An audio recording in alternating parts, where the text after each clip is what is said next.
A Eletricampus.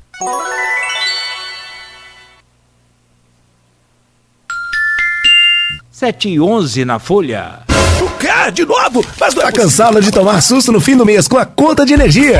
Meu amigo, já passou da hora de instalar energia solar fotovoltaica aí na sua casa. E a Eletricampus faz isso pra você. Seja em residência, comércio ou indústria. A Eletricampus instala e homologa junto à concessionária todo o sistema. Ligue já 3033 2213 e pare de assustar com a conta de energia no fim do mês. Financiamento em até 72 vezes. Energia solar é com a Eletricampus. Ligue agora 3033 2213. Começa agora o Folha no Ar, primeira edição.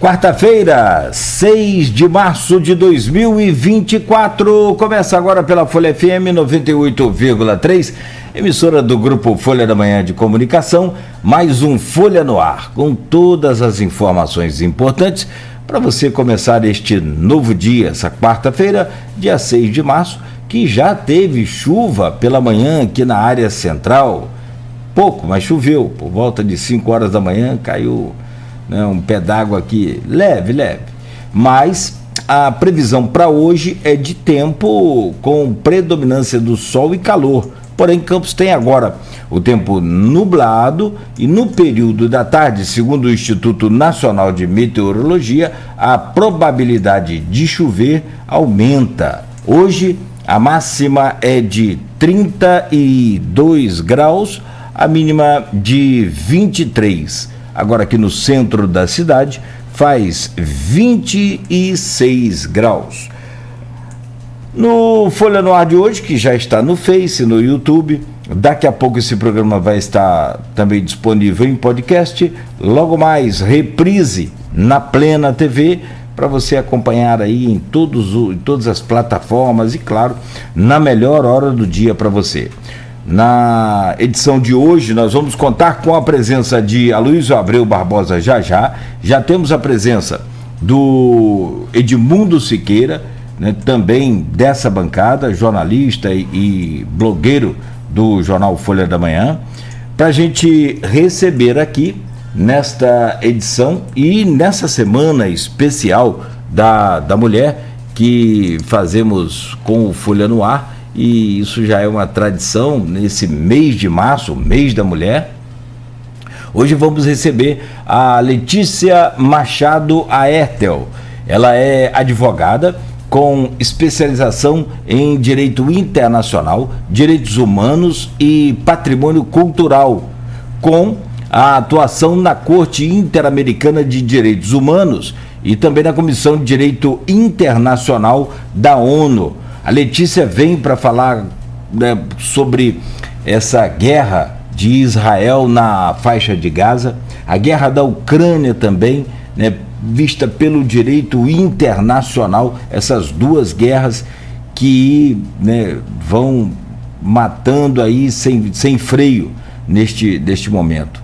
E a gente quer entender um pouco mais de que forma parar isso, de que forma esses líderes aí podem ouvir as cortes e a força do mundo, que me parece cada vez mais e maior também, contra as duas guerras, a de Israel, não só esse momento mais crítico de Israel, mas também, sobretudo, da Ucrânia. Vamos falar também com a Letícia sobre direitos humanos no Brasil e no mundo, além da repatriação de patrimônio cultural. E por fim, a Letícia também comenta e fala sobre a posição da mulher na academia e nas relações internacionais. Já já, Letícia, vamos trazer o seu bom dia. Bem rápido aqui, uma passada só pelo Jornal Folha da Manhã, para atualizar também aqui os nossos ouvintes que estão acompanhando pelo rádio. Quem é leitor do Jornal Folha da Manhã já recebeu aí em casa o jornal impresso, hoje é quarta-feira, e também já está nas bancas desde cedo.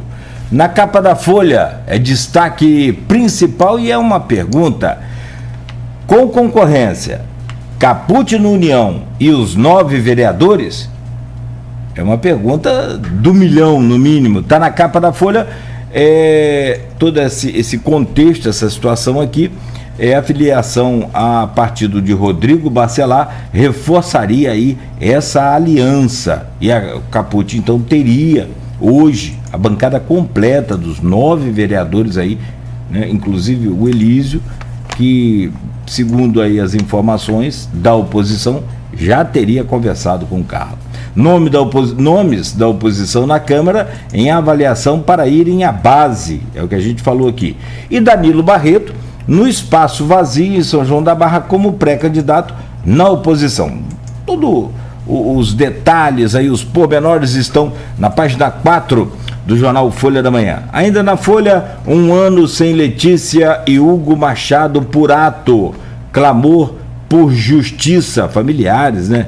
No luto, familiares e amigos lembraram Letícia que estava grávida ao ser morta em 2023.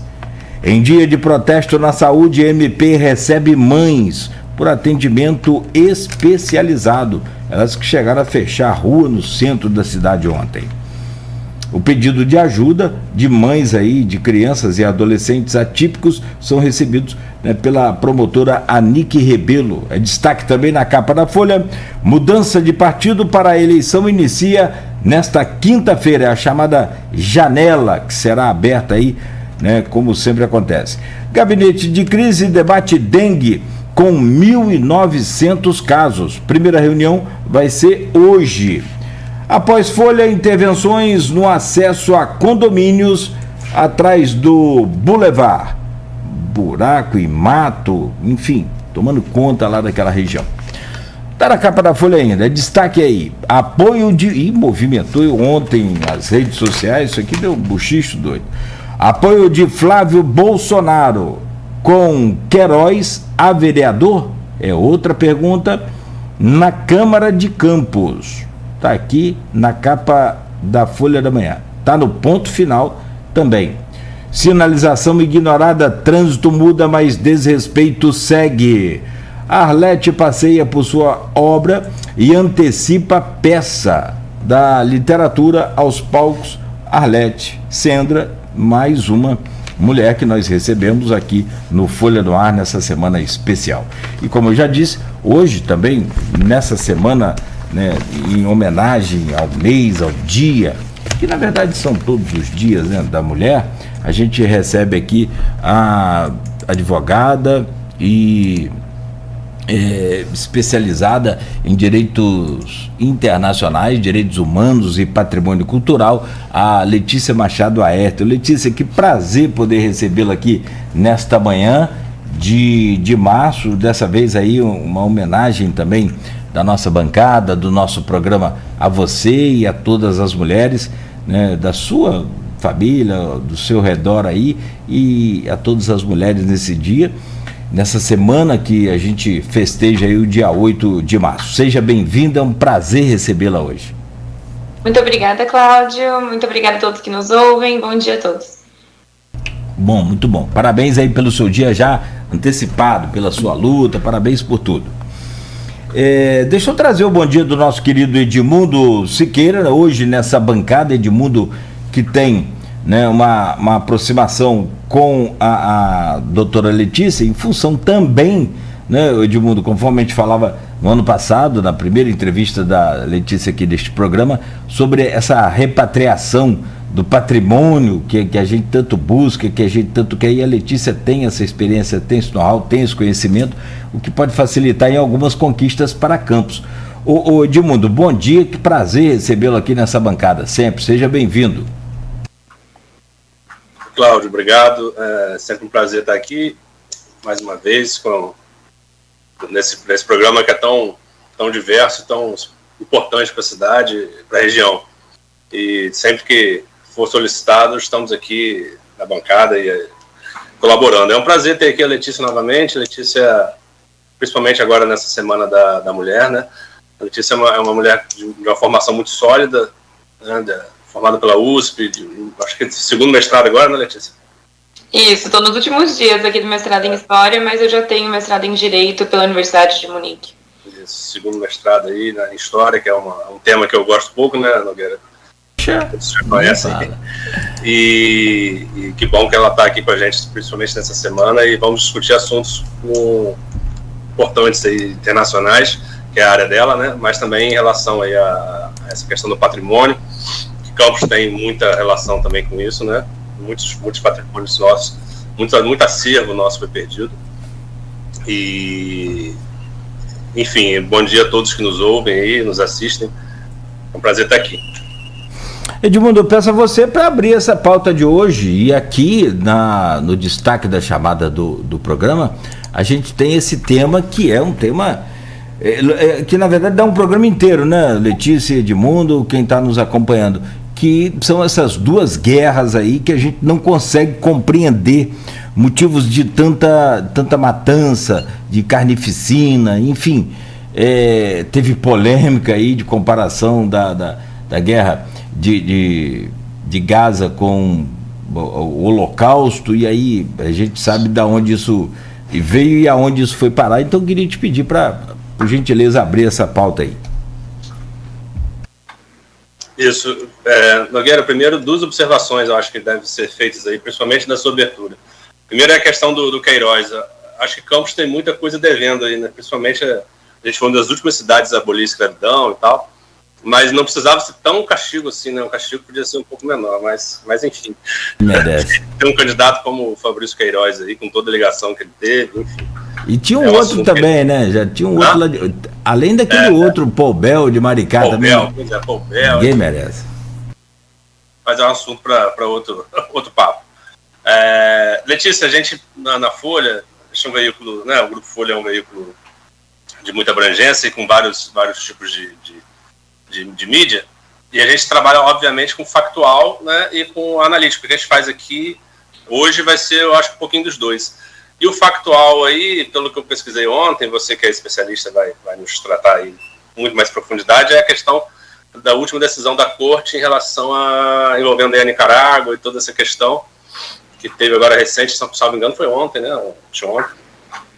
E aí a gente entra um pouquinho nesse factual aí dessa decisão, e a gente trata depois entra no fio aí sobre a guerra de Israel e Hamas, ok? Não, perfeito, realmente é um tema de bastante relevância, né? A gente vem observando no âmbito dos tribunais internacionais que essas guerras, esses conflitos armados, esses atos de agressão de um país em relação a outro estão sendo levados para os foros internacionais, né, de cunho jurídico, tanto a Corte Internacional de Justiça, mas também, de outra maneira, para o Tribunal Penal Internacional. A gente conversou na minha última vez aqui, né, sobre como estava se desdobrando em relação à Ucrânia. Então, acho que, especialmente, a última decisão da Corte Internacional de Justiça em relação à petição submetida pela África do Sul quanto ao conflito motivado pela invasão do Hamas, mas continuado agora, né, por Israel constantemente, a cada dia, com mais notícias. Acho que é um tema bastante relevante para a gente começar.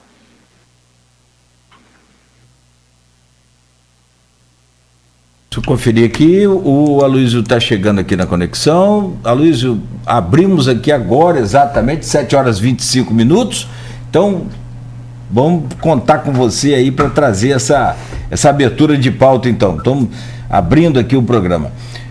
Aloysio Abreu Barbosa, bom dia, bem-vindo aí a essa bancada. Sempre importante contar com você aqui. Bom dia. Bom dia, Cláudio Nogueira, bom dia, Edmundo, bom dia, Letícia, obrigado pela presença. Vamos tentar conversar um pouco nesses 3 próximos blocos, peço desculpas pelo atraso, mas eu peguei um ponto bom. A representação da África do Sul, né, acusando Israel de genocídio. Pelo direito internacional, qual é o trâmite disso? Quanto tempo o tribunal deve levar para decidir isso e com base em que critérios ele deve fazer?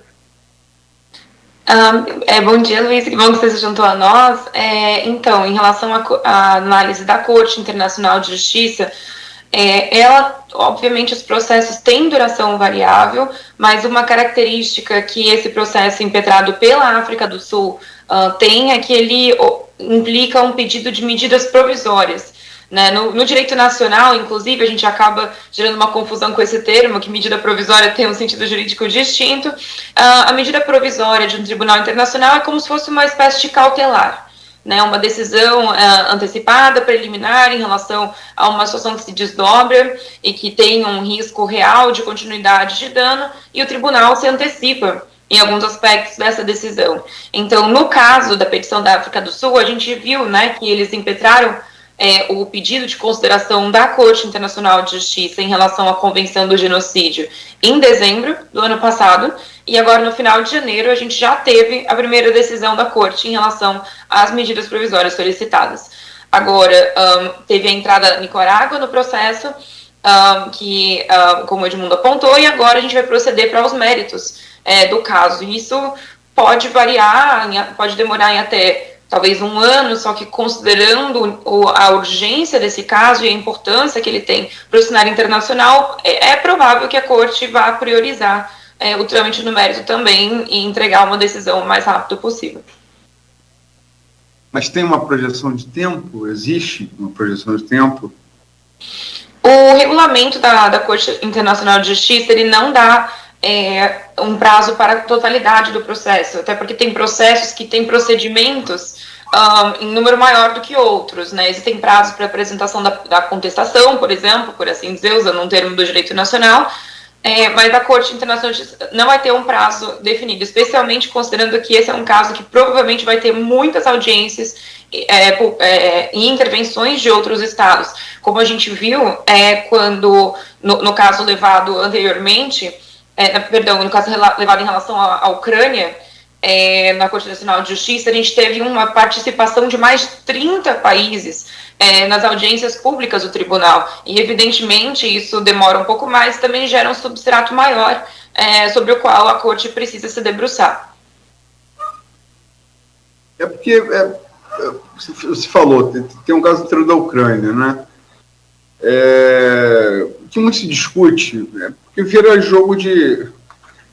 Não gosto muito da palavra, acho muito perigosa, mas como se começou a chamar hoje, jogo de narrativa, né?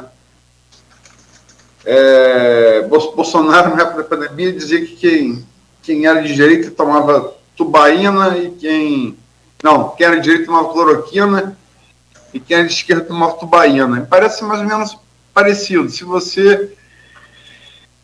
e não só no Brasil, como em boa parte do mundo ocidental.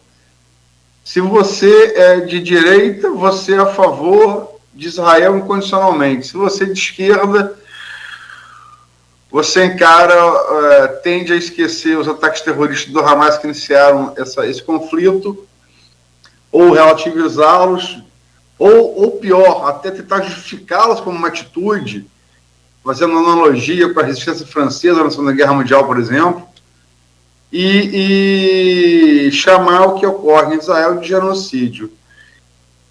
Sem sombra de dúvida, uma resposta desproporcional. Mas o que criteriza isso? O que criteriza uma ação legítima, militar legítima, de um crime de guerra, que aí, logicamente, Convenção de Genebra, para o genocídio? Existe essa escala objetiva ou não? Então, são vários pontos interessantes, né? Tratando brevemente, retomando ali a questão do tempo do procedimento, né? E da urgência dessa questão e, às vezes, realmente um risco de perda do próprio timing, de você ter um tribunal se pronunciando sobre algo que acontece a cada dia, um cenário em que milhares de pessoas já morreram e vão continuar a morrer numa base diária até que haja um cessar-fogo e medidas mais drásticas, mais incisivas na região. Aqui é importante lembrar que o tempo do direito, ele não é, por natureza, um tempo rápido. E isso pode ser passível de inúmeras críticas, e especificamente em relação aos tribunais internacionais e outros mecanismos de supervisão de tratados, é uma crítica constante, muito válida, que há uma demora excessiva. Só que aqui a gente tem que lembrar que o órgão da ONU, por exemplo, que seria central para tomar uma medida rápida, incisiva e eficaz em relação à situação que se coloca na Palestina, é o Conselho de Segurança da ONU e, em uma medida significativa também, a Assembleia Geral das Nações Unidas, que são órgãos cuja estrutura de funcionamento, a maneira com que eles pautam as suas sessões, a maneira com que o processo decisório se dá, permite uma ação rápida, urgente, incisiva e eficaz. Aqui eu falo especificamente do Conselho de Segurança. A Corte Internacional de Justiça, ela não pode exercer exatamente o mesmo papel. Então aqui, obviamente, a Corte Internacional de Justiça está tendo que se pronunciar o mais rápido possível, há uma expectativa válida, só que essa expectativa válida é em parte causada pela inação, na ineficácia, vamos dizer, de ação do Conselho de Segurança. Então é importante lembrar dessa divisão de competências internas dentro das Nações Unidas. Mas, procedendo para o seu segundo ponto, que é em relação à ação legítima como resposta, por exemplo, aqui temos, concretamente, em relação ao que aconteceu com a invasão no território de Israel por parte do Hamas, e justamente, acho que no primeiro mês da invasão, o que mais se discutia é proporcional, é legítimo, há um direito de se defender aqui. E sim, em abstrato, agora respondendo, o direito internacional, ele prevê, numa interpretação do artigo 51 da Carta das Nações Unidas em relação ao artigo 2.4, que há um direito de autodefesa dos Estados. Só que esse direito, ele não é, por exemplo, tão claro em relação a grupos que não são estatais. O direito, a Carta da ONU, ela incorpora claramente o direito de defesa de um Estado em relação a outro. Aqui a gente já esbarra alguns problemas de definição em relação a Hamas. Mas mesmo que essa questão inicial fosse superada, você avaliar se um Estado tem um direito de cometer atos que usualmente seriam proibidos de uso da força para se defender, depende de uma avaliação dos critérios da necessidade e da proporcionalidade. E quando se discute isso, há uma inversão muito grande desse raciocínio de se perguntar se os ataques subsequentes de Israel são proporcionais, quando na verdade a gente nem sabe se Israel teria um direito do exercício do uso da força nesse caso, e em que medida isso seria realmente necessário em relação aos objetivos concretos que Israel alega que tem e que pode ter de fato na região. Letícia, primeiro eu pedi desculpa aqui pela conexão, que estou tentando melhorar aqui, mas vamos levando por enquanto. Eu queria voltar um pouco a questão judaica, sempre foi uma questão no mundo, sempre foram perseguidos, historicamente perseguidos, e várias diásporas aconteceram e tal, e um dos viés,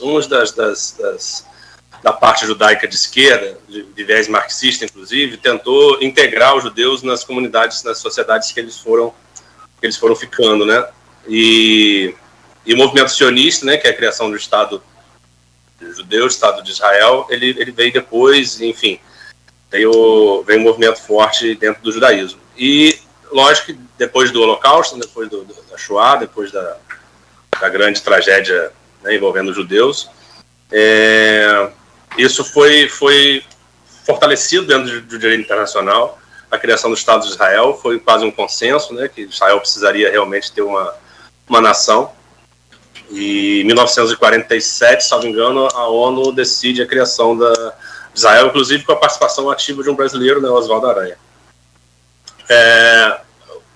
O local da criação de Israel, embora tenha relação toda com o judaísmo, com a religião, foi uma decisão um tanto quanto arriscada, uma vez que você criou vários inimigos em volta de um Estado-nação. Essa decisão da ONU, vista hoje, vista depois de tudo o que aconteceu, de todos os conflitos, isso dentro do organismo internacional, dentro do direito internacional, como que é vista essa decisão de criação de um Estado de Israel hoje, depois falar depois que acontece é fácil, né? Mas, enfim, como é que é isso, essa relação aí da criação do Estado de Israel no direito hoje internacional? Realmente, né, a gente tem uma perspectiva agora, tantas décadas depois, para avaliar, né, essa composição do Estado de Israel a partir da resolução 181.2 da Assembleia Geral das Nações Unidas, que foi a resolução que acabou aprovando o plano mesmo, né, chamado da partilha da Palestina, entre o povo judeu e o povo árabe já habitante na região, no caso o povo palestino. Naquela época mesmo, essa formulação da distribuição do território, ela não foi uniformemente apreciada. Né? A gente teve, inclusive, no âmbito já das negociações e da elaboração do relatório do UNSCOP, né, que é em inglês para o Comitê Especial das Nações Unidas para a Palestina, já houve um boicote por parte de lideranças palestinas e também de lideranças e representantes de estados árabes na região. Se você olha hoje, na época, obviamente, a ONU tinha muito menos países membros do que temos hoje, mas essa resolução da Assembleia Geral ela é aprovada com 33 votos a 13, com 10 abstenções e uma ausência. Então, mesmo hoje, a gente já, com a perspectiva do tempo, podendo trazer um olhar bastante crítico, a maneira com que o processo talvez tomou forma, mas também o resultado dele, na época, essas críticas elas já existiam, né? Isso ficou muito claro como que essa divisão que foi proposta na época, né, de 56% para Israel, 42% para o Estado palestino e os 2% do território internacionalizado, ela não prosperou em quase nenhum momento na história. Daí a gente já começa com as revoltas, as invasões e toda a história que se segue. Aqui cabe lembrar também que essa história não começa em 1947, por óbvio, mas aqui eu até pontuo uma crítica que eu tenho em relação à maneira com que se aborda isso às vezes, que não, mas a gente tem que olhar antes de 47, a gente tem que olhar no século XVIII, a gente tem que olhar na Roma Antiga. E óbvio, né, essa é uma região muito rica em história, esse conflito ele não é uma questão de história recente, só que o fato de que a historiografia desse conflito é complexa de fato, não pode eximir a gente de analisar ele numa perspectiva humanitária, ética, moral, com base nos princípios que regem a Carta da ONU, como a paz, a segurança internacional, a harmonia entre nações e a Constituição brasileira. Então, apesar dessa história ser bastante complicada desde sua origem, e a própria formulação da resolução de 47 é extremamente complexa também, a votação bastante contenciosa, e o que sucedeu também, obviamente, extremamente belicoso, isso nem sempre implica que analisar o conflito numa perspectiva ética, ou da dignidade humana, e numa perspectiva humanitária, é complicado da mesma forma. Né? Então, aqui acho que, como assim, sempre que a gente pontua as complexidades da história, eu me sinto numa responsabilidade de falar que elas não necessariamente implicam numa complexidade moral ou humanitária. Letícia, tem uma pergunta aqui no grupo de WhatsApp e do blog Opiniões, que é do Aloysio Abreu Barbosa, vem da Silvana Venâncio, é jornalista, mora em Bom Jesus, e ela está aqui sempre com a gente, ela não falha. Doutora Letícia, como a senhora vê quando, principalmente, as pessoas ligadas à direita e extrema-direita, vê os direitos humanos como desnecessariamente ou que apoia terrorista, bandido? O que a senhora tem a dizer para essas pessoas? E se me permite, eu colocar aqui uma pergunta minha, que aí volta ao primeiro tema também, a primeira decisão que a senhora comenta aí do Tribunal Internacional. Na prática, quais os efeitos sobre a guerra dessa decisão? Porque me parece que o Netanyahu ele é diferente dos outros líderes. Outros falam que não vão cumprir e não cumpre. Ele fala que vai cumprir, mas não cumpre. Enfim, depois de responder a Silvana, se possível. Bom dia, Silvana, muito obrigada pela sua pergunta. Como o Cláudio e o Edmundo apontaram no começo, eu trabalhei 2 anos até muito recentemente como assessora, né, como clerk, na Corte Interamericana de Direitos Humanos. Então aqui eu preciso primeiro dizer que eu falo da perspectiva de uma pessoa que muitas vezes, por certas alas da sociedade, é chamada de, até aqui permito minha brincadeira, né, o povo dos direitos humanos, né. E Sim, existem alas da sociedade, usualmente ligadas a uma direita mais radicalizada, que tem a defesa dos direitos humanos, ao menos num plano retórico. Na verdade, até reformulo, apenas num plano retórico, tem os direitos humanos como algo a ser criticado, algo que é associado a proteger, entre mil aspas aqui, bandidos, ou proteger pessoas que só estão na cadeia, mas não pensam nas pessoas aqui fora, na sociedade, nas crianças, né, na segurança. Então, os direitos humanos, eles, aqui por excelência, eles protegem a todos. E assim como a justiça, que todos entendem, toda a simbologia da justiça ser cega, da justiça não olhar a quem...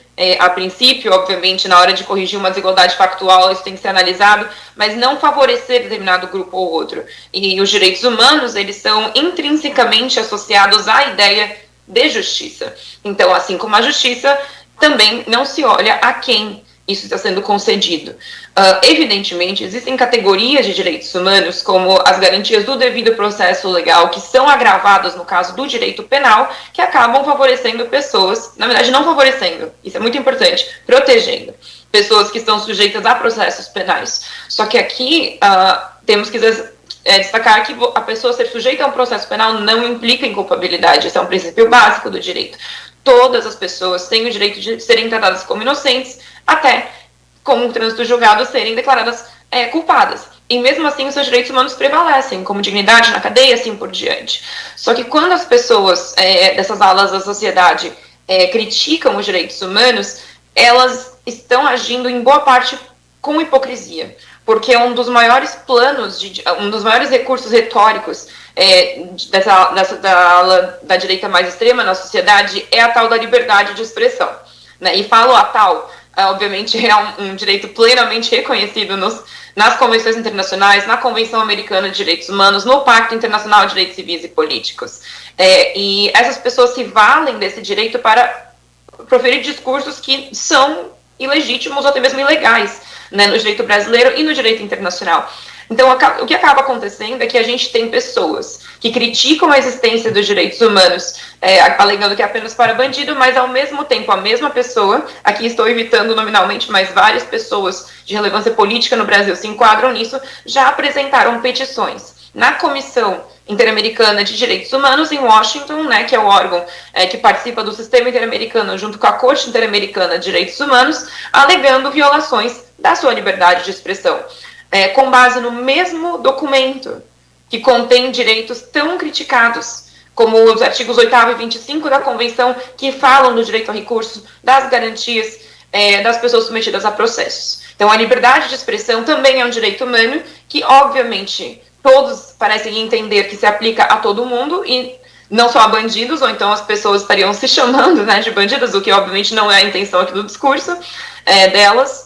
Então, há uma inconsistência muito grande. Essa acusação de que os direitos humanos, aqui coloco várias aspas, sei que estamos na rádio, então fico sinalizando isso com frequência, de que direitos humanos seria para humanos direitos, ignora o fato de que essas mesmas pessoas se valem constantemente de uma interpretação absolutamente extensiva da liberdade de expressão para proferir discursos que são, em muitas vezes, ilegítimos e, em algumas vezes, ilegais. Letícia, eu vi a pergunta do Cláudio Nogueira a você. Eu vi há pouco tempo um sketch do Porta dos Fundos com o Gregório do Vivier, que é um coronel desses que foram eleitos aí em 2018, Coronel Fuzile. E aí, a partir do momento em que o circo está se fechando a tentativa de golpe que houve no Brasil, ele muda toda a cantilena política dele e inverte, né, dá um giro de 180 graus. Começa a pregar... ele muda... Antes o slogan dele bandido é bala, dentro da vala. Aí muda o discurso para bandido bom é podridão. Aí pergunta, isso é porque o senhor pode ser preso? Que isso? Isso é porque eu estou fazendo yoga, estou me tornando uma pessoa melhor. Não, essas sketches são ótimas, né? Do Porta dos Fundos, o Gregório. Aqui me lembra, na verdade, eu citei o exemplo da liberdade de expressão, que a gente começou a ver esses casos no plano internacional começarem a surgir, né, no período que antecedeu a última eleição presidencial brasileira, mas eu gostaria de apontar também para as questões relativas ao 8 de janeiro, né, logo depois, obviamente, da eleição do presidente Lula, em que várias pessoas, obviamente, foram presas, como se sabe, detidas, né, ali durante as invasões e assim por diante. Algumas foram depois liberadas, outras não, processos correm, certo? E a gente viu pela primeira vez, acho que a extrema-direita se valer de um discurso de direitos prisionais, tanto de falar que as prisões haviam sido injustas, que a detenção antes de julgamento havia sido superior ao tempo devido, também que as garantias judiciais não estariam sendo respeitadas, presunção de inocência e assim por diante. Agora, e também, é claro, ainda de forma mais forte, todas as questões que vieram depois, ao trâmite do processo mesmo, de criticar juízes específicos, ministros específicos, pedir independência. São essas mesmas as pautas, embora aqui eu critico um pouco a articulação extensiva de alguns desses direitos, e também, obviamente, a falta de apego à letra da lei, ao se argumentar isso por muitas pessoas, mas é um discurso de direitos prisionais que a direita sempre criticou, a extrema-direita sempre criticou. Né, da melhoria das condições prisionais, das saídas para visitar a família. Então aqui a gente vê que, na verdade, é apenas um recurso retórico, né? Parece que é assim uma compreensão de que os direitos humanos deveriam se aplicar a todas as pessoas, e esse tipo de colocação como a do Gregório, ali do Porta dos Fundos, coloca isso muito em evidência, né? Sobre como que o discurso ele muda a partir do momento em que a pessoa se vê colocada numa posição em que antes via apenas pessoas que eram alvo de suas críticas. Né? Mas essa pontuação me retoma também, que eu acabei não respondendo a pergunta do Cláudio, né, na sequência da pergunta da Silvânia, que submeteu essa pergunta, que olha, ele já gerou todo um debate aqui, eu acho que é uma intervenção muito positiva, que é o efeito da decisão que já ocorreu, né, da Corte Internacional de Justiça, no contexto da petição do caso submetido pela África do Sul. Né? Como eu falei bem no comecinho aqui agora da nossa conversa, a gente teve, junto com o pedido da decisão nos méritos, um pedido relativo às medidas provisórias de urgência que a África do Sul entendia que deveriam ser aplicadas nesse caso.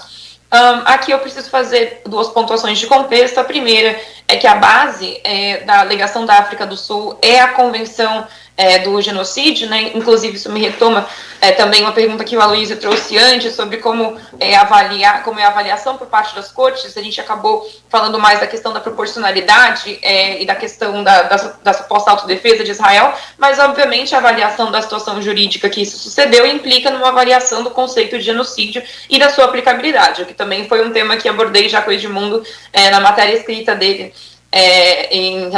Quando a gente conversou, na verdade, sobre El Salvador, a gente acabou abordando esse ponto também. Então, a Convenção do Genocídio, ela é o instrumento internacional, junto com o Estatuto de Roma, né, do Tribunal Penal Internacional, mas aqui a gente está numa corte que funciona de uma forma bem distinta, para julgar, para avaliar esse tipo de crime internacional. E aqui, nesse momento preliminar, no caso das medidas provisórias que foram proferidas pedidas pela África do Sul em dezembro e concedidas em parte pela Corte em janeiro, no caso no dia 26 de janeiro, não é um momento processual em que a Corte Internacional de Justiça deve cravar assim, de forma definitiva a ocorrência de genocídio ou não no território palestino. O que a Corte precisa fazer aqui é saber se há uma alegação plausível da ocorrência de genocídio no território palestino, nos termos da alegação da África do Sul. Então, o que a Corte falou nesse primeiro momento de pronúncia dela? Né? Aqui já vem a principal questão. A África do Sul pediu para a Corte ordenar o cessar-fogo como medida provisória. A Corte não fez isso. Por que ela não fez isso? Existem algumas discussões do porquê, se houve algum tipo de negociação interna em relação aos juízes, porque essa foi uma decisão bastante uniforme como um todo, né, em relação aos juízes, que vêm das mais distintas representações geográficas. Então, existiu ali uma questão dos juízes de negociar entre si e tentar trazer uma posição em uníssono para a comunidade internacional, para não fraturar ainda mais os pronunciamentos de organizações internacionais sobre o tema, mas talvez tenha vindo com prejuízo de não ter sido ordenado o cessar-fogo neste começo do processo. Só que mas o fato de que a Corte deu algumas medidas já é uma afirmação categórica para a comunidade internacional de que há uma alegação plausível, e a Corte Internacional de Justiça, ela não é leviana na sua definição de plausível. Na verdade, vários casos que ela foi extremamente criticada por não ter declarado isso em outros casos, certo? Há uma alegação plausível da ocorrência de genocídio por parte de Israel no território palestino. Então, o que eu vejo, por exemplo, mesmo que pela rigidez dos critérios da definição de genocídio, a Corte não defina no mérito que houve genocídio, Letícia, jurista, especialista, eu acredito que houve na definição jurídica. É evidente que o massacre está acontecendo. O único debate é sobre atingir o critério da intenção que o crime internacional de genocídio tem. Mas para mim não há dúvidas. Mas vamos supor que a Corte não crave isso na decisão do mérito. Nenhum país deve criar, sustentar, fomentar uma situação que seja vista como plausivelmente um genocídio, sendo este o pior crime que pode ser praticado, com o maior estigma, com o maior peso, com a maior visibilidade. Se há um genocídio plausível, já deveria haver um cessar-fogo, já deveriam ser interrompidas as hostilidades, já deveria ter uma atuação internacional muito mais forte na região do que a gente está vendo. E para mim, isso já é um elemento muito importante que a Corte nos dá nesse momento tão duro da história, para demonstrar para todos qual é o curso correto de ação neste momento. São 7h53, estamos chegando no final do bloco. Embora eu acho que a gente vai revisitar ele invariavelmente nos dois próximos, de alguma maneira. A analogia que você fez é que eu ia fazer a minha pergunta. O do Vivier, no Porto dos Fundos, ele acaba colocando esse giro de 180 graus na extrema-direita brasileira, quando cobrava que bandido bom era bandido morto, e depois que foi preso pelo golpe de 8 de janeiro de 2023, passou a pregar que bandido bom é codredão, né? Então, era isso. Mas a sua última resposta, eu acho que é a grande questão desse bloco aqui, né? Na sua opinião, então, especialista em direito internacional, com passagem na Corte Interamericana, atuando agora na ONU, o que ocorre na faixa de Gaza é um genocídio. É isso? Sim. Aqui... Mas, desculpa. A partir de que critérios objetivos você formulou sua opinião? Perfeito. Aqui, quando eu... advogado, jurista, às vezes a gente gosta de dar uma ressalva antes de cravar uma resposta, né? Mas considerando a escala da situação, a gravidade, a urgência, eu falo meu sim, e agora eu qualifico esse meu sim com uma observação que o genocídio, ele é um crime internacional, né, definido no artigo 6º, por exemplo, do Estatuto de Roma, e também na Convenção do Genocídio, mas o genocídio, só que a interpretação deste crime internacional por parte de diversos tribunais internacionais ao longo da história, ela não é uniforme. Então, para mim, se há uma discussão sobre se há genocídio ou não, ela é estritamente uma discussão técnica sobre qual interpretação do critério da intenção, que é um dos critérios para a definição internacional do crime de genocídio, a gente irá adotar. Então, em termos da interpretação que eu adoto, da interpretação que eu acho correta e também com base no princípio que eu acho que deve guiar esse tipo de interpretação, que é um princípio que deriva dos direitos humanos, mas que, a meu ver, deve também guiar o direito humanitário, que é o princípio do pro homine. Se a gente tem várias possíveis e juridicamente legítimas interpretações de um determinado dispositivo jurídico, a gente tem que adotar a definição que acabe com um resultado que proteja mais as pessoas. Então, aqui, por exemplo, eu vou puxar a definição do Tribunal Penal Internacional, mas a da Convenção de Genocídio é muito parecida, posso fazer ela na sequência, né? O genocídio, ele é um dos atos que eu vou falar, são 5 tipos de atos, que, desde que praticados com a intenção de destruir, no todo ou em parte, um grupo nacional, étnico, racial ou religioso. Esses 5 atos são o homicídio de membros do grupo, ofensas graves à integridade física ou mental de membros desse grupo, a sujeição deste grupo para a condições de vida que com a intenção de provocar a sua destruição física total ou parcial, a imposição de medidas para impedir o nascimento de novos membros dessa comunidade, de novas pessoas com essas características, ou 5, transferência forçada de crianças para outro grupo. Lembrando que eles não são cumulativos, eles são 5 alternativas, certo? E aqui, eu vi várias, as cabeças de vocês aí assentindo, várias, assim, a questão aqui com o genocídio não é de verificar se há homicídio de membros do grupo, se houve transferência forçada, é a intenção, né? Qual é a intenção do Estado de Israel ao fazer essas medidas? E as pessoas que contestam a aplicação dessa definição falam que é um objetivo talvez militar, um objetivo territorial, que acaba tendo consequência a eliminação dessa população, mas não como intenção maior. Eu acredito que as declarações de vários ministros, do próprio Netanyahu, de pessoas envolvidas nesse processo, também observações de organizações internacionais e especialistas demonstram que há, sim, uma intenção genocida por parte do Estado de Israel. Aqui eu preciso ressalvar novamente que pessoas que discordam dessa aplicação não necessariamente querem inocentar Israel, que buscam muitas vezes um enquadramento em outro crime internacional que está no rol dos crimes contra a humanidade, que pode ser o crime de extermínio, entre outros ali um pouco mais técnicos, no rol dos tais crimes contra a humanidade que são listados no artigo seguinte do Estatuto de Roma, né, do Tribunal Penal Internacional. Então, uma pessoa que não está aplicando essa definição não está necessariamente também inocentando Israel, está tentando enquadrar os atos de Israel em outro crime internacional de também muito peso. Só que, finalizando essa grande resposta, quando a gente vai falar de novo do processo perante a Corte Internacional de Justiça, é bastante importante que seja alegada o genocídio e não um crime contra a humanidade. Porque poderiam dizer, né, por que então não alega o que é mais fácil, tendo em vista que os dois são muito graves, e os dois têm muita pertinência e muitas consequências no plano internacional?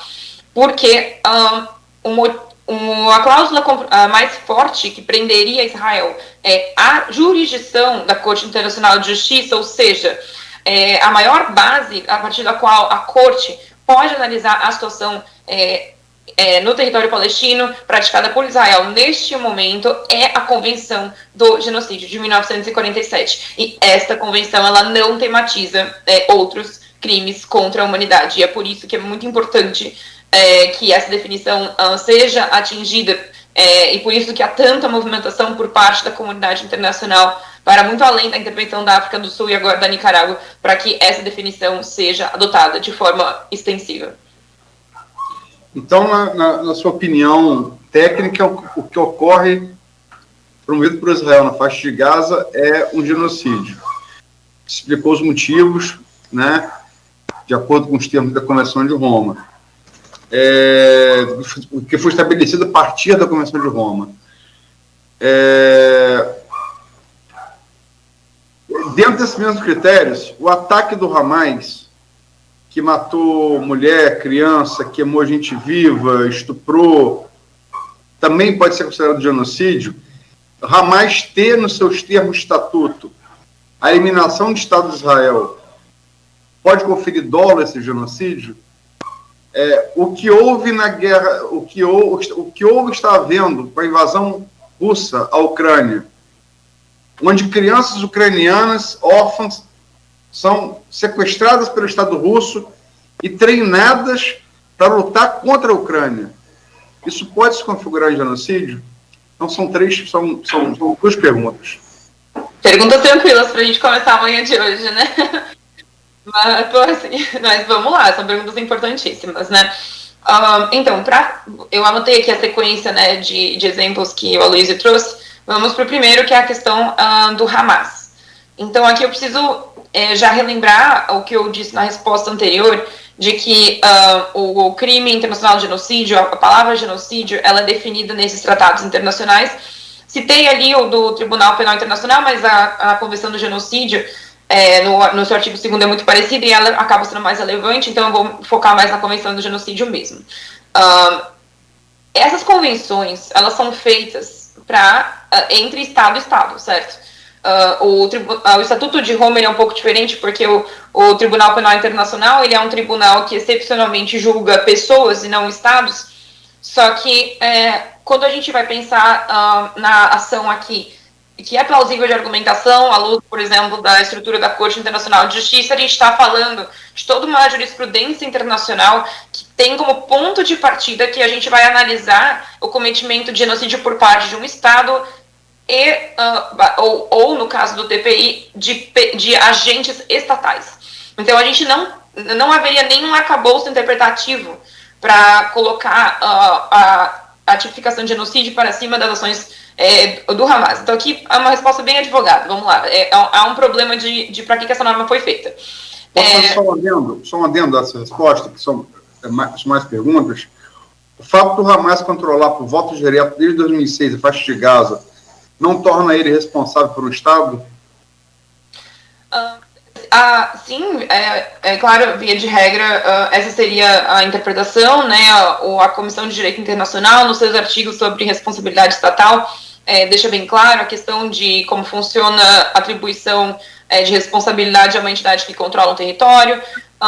Só que, daí, esse é o primeiro ponto de debate. Não apontei que ele seria insuperável, mas o segundo ponto é que, apesar de genocídio não ser um crime internacional valorado numa perspectiva quantitativa, o que muitas pessoas erram, e eu ouvi muitos problemas nessa visão, por exemplo, quando foram interpretar a declaração do presidente Lula em relação a isso, falaram que não tem escala o suficiente, mas independentemente da minha própria avaliação dessa declaração, mas genocídio não é um crime de escala. Quando eu li ali a definição para vocês podem ver que em nenhum momento me pediu para avaliar algum tipo de quantidade aqui, né? Mas se a gente fosse aplicar de maneira, vamos lá, liberal, para não ter que esbarrar nas minúcias jurídicas as definições internacionais às ações do Hamas, a gente poderia chamar de algum tipo de ataque, né? Talvez, assim, seria selvagem no sentido jurídico, mas vamos aplicar no plano retórico uma agressão. É um ataque indiscriminado e desferido a uma população civil que pode enquadrar em algum crime nos rolos do crime contra a humanidade. Mas dizer que naquele ataque específico a gente já conseguiria configurar a estruturação da intenção desse ataque ser de eliminar a todos os israelitas ou todos os judeus. Isso não é algo que está sendo nem muito trazido assim, no plano internacional como argumento. Obviamente, os atos do Hamas são absolutamente condenáveis. Uma ressalva, na verdade não uma ressalva, um comentário lateral. A Luísa comentou do Porta dos Fundos.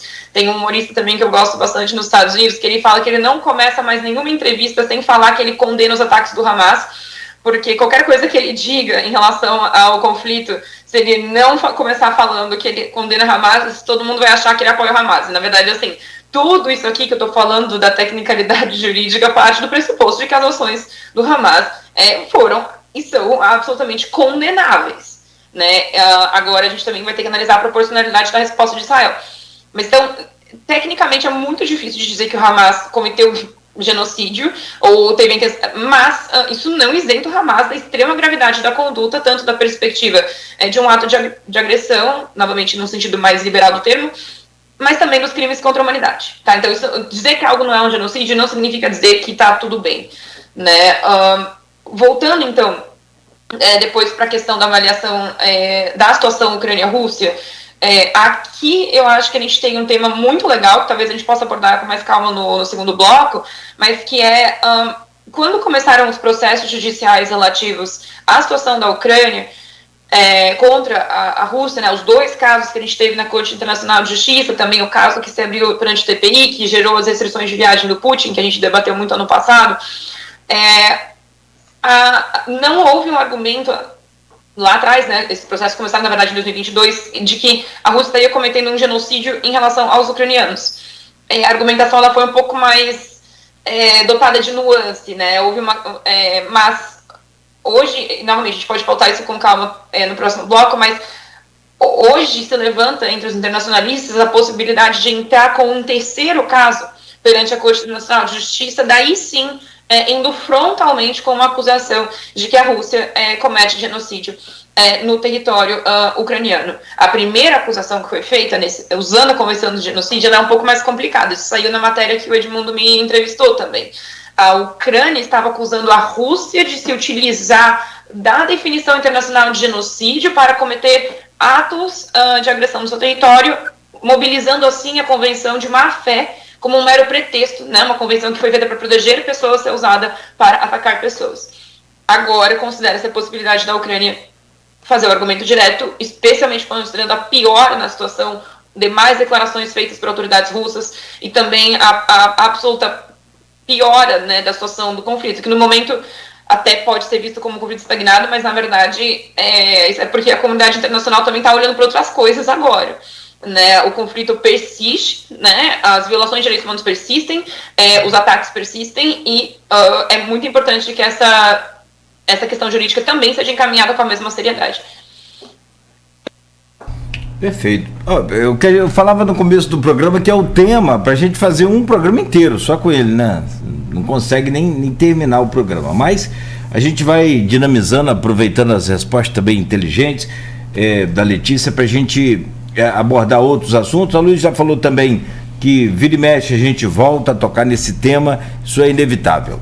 São 8h08. Letícia, Luísio, meu caro Edmundo, você que está nos acompanhando, vamos fazer uma pausa rápida aqui no Folha no Ar, bem rápido, para a gente voltar com esse papo, e aí a gente volta falando também sobre um pouco mais sobre direitos humanos no Brasil e no mundo, a repatriação de patrimônio cultural, enfim, outros temas com a Letícia Machado Aertel, que é advogada com especialização em direito internacional, direitos humanos e patrimônio cultural. A gente faz essa pausa com o oferecimento de Coagro, Proteus, Unimed Campos, Laboratório Plínio Bacelar e Vacina Plínio Bacelar. Voltaremos a seguir. Só uma dica para você que quer investir o seu dinheiro e fazer o seu dinheiro girar, render, né, e com segurança.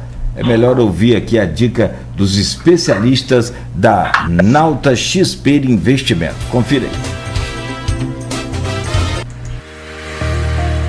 Minuto Nauta XP. As